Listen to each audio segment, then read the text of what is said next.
ভিডিওতে এসইও কিভাবে করবে, চ্যানেল এসইও কিভাবে করতে হয়। আমি 10 দিন আগে একটা ভিডিও বানিয়েছিলাম। অনেকে ভিডিওটা দেখেছো, দেখে আমাকে অনেকেই কমেন্ট করছে যে এত বড় ভিডিও, 24 মিনিটের উপরে ভিডিওটা ছিল। বলছে এত বড় ভিডিও একসাথে দেখে কেউ ভালোভাবে বুঝতে পারছে না। তো এই ভিডিওটা এর জন্যে আমি বানাচ্ছি, তোমাদেরকে একদম শর্টকাটে তোমরা কিভাবে জিনিসগুলোকে শিখতে পারবে। দেখো বন্ধুরা, ইউটিউবে নতুন চ্যানেল বা স্ট্রাগল যখন অবধি তুমি গ্রো করতে পারছো না, ইউটিউব অ্যালগরিদম কি, ইউটিউবে এসইও কীভাবে করতে হয়, এই সব জিনিস জানা কিন্তু খুবই দরকার। তো এটা তোমরা শিখে নাও একদম শর্টকাটে কিভাবে শিখতে পারবে। আমি তোমার জন্য কি করেছি দেখাচ্ছি এখন। যেমন এই ভিডিওটা আমি ক্লিক করে নিলাম, এই যে এই ভিডিওটাই ছিল 24 মিনিট 18 সেকেন্ড। পজ করে দিচ্ছি। ঠিক আছে, তোমরা কি করবে, ভিডিওটা যখন আমার প্লে করার পর ডিসক্রিপশানে দেখবে আমি তোমাদের জন্য টাইম স্ট্যাম্প লাগিয়ে দিচ্ছি। এখন হয়তো তোমাদের মধ্যে অনেকেই জানো না এই টাইম স্ট্যাম্প ফিচারটা কি আর এটাকে কিভাবে ইউজ করতে হয়। এখান থেকে বন্ধুরা আমি বলছি, দেখো ভিডিওটা এখানে আছে, আমার স্টার্ট হয়েছে। তো তোমরা কি করতে পারো, আমি প্রত্যেকটা পার্টের আলাদা আলাদা টাইমিং দিয়ে দিচ্ছি, ডিসক্রিপশান ওপেন করলেই তোমরা দেখতে পাবে। তো তোমরা কি করবে, দেখো এটা পুরোটা শেখা কিন্তু খুব দরকার। তো তোমরা পার্ট পার্ট করে একটু একটু করে দেখতে পারবে কিভাবে, আমি বলে দিচ্ছি। প্রথমে ফার্স্ট অপশানে যখন ক্লিক করবে, দেখো 0001 এটা 1 সেকেন্ড থেকে। তো এসইও টিউটোরিয়াল আমি এখানে বলেছিলাম, এসইও করলে কি হয় না হয় এই সব নিয়ে আমি এক্সপ্লেন করেছিলাম।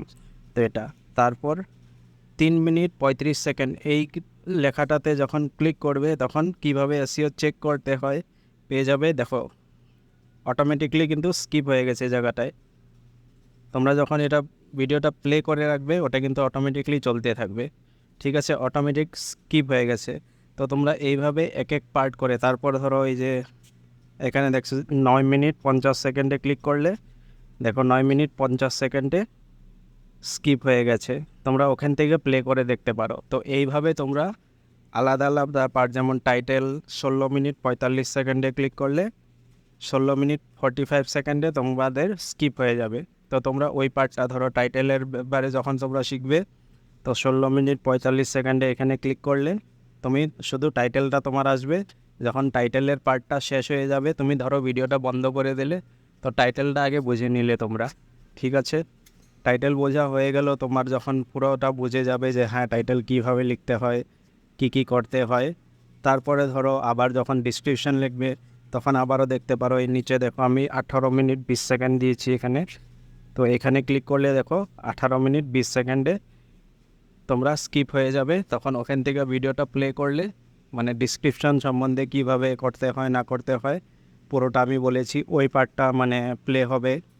তো এইভাবে সবকটাতেই আমি দিয়েছি, যেমন playlist and screen, video tags, category, SEO সম্বন্ধে যেগুলো ইম্পর্টেন্ট জিনিস সব কিছুই কিন্তু আমি টাইম স্ট্যাম্প দিয়ে আলাদা আলাদাভাবে নাম লিখে দিয়েছি। তো তোমরা এখন কি করবে, দেখো এরকমভাবে স্কিপ করে দেখলে আমার তো ভিডিওটার 12টা বাজবে, তা কোনো ব্যাপার না। কিন্তু তোমরা প্রত্যেকটা যারা যারা এখনও স্ট্রাগল করছো, ইউটিউবে সাকসেস হতে পারো নাই, তোমাদের জন্য কিন্তু এসইও কিভাবে করতে হয় এই জিনিসটা শেখাটা খুবই দরকার।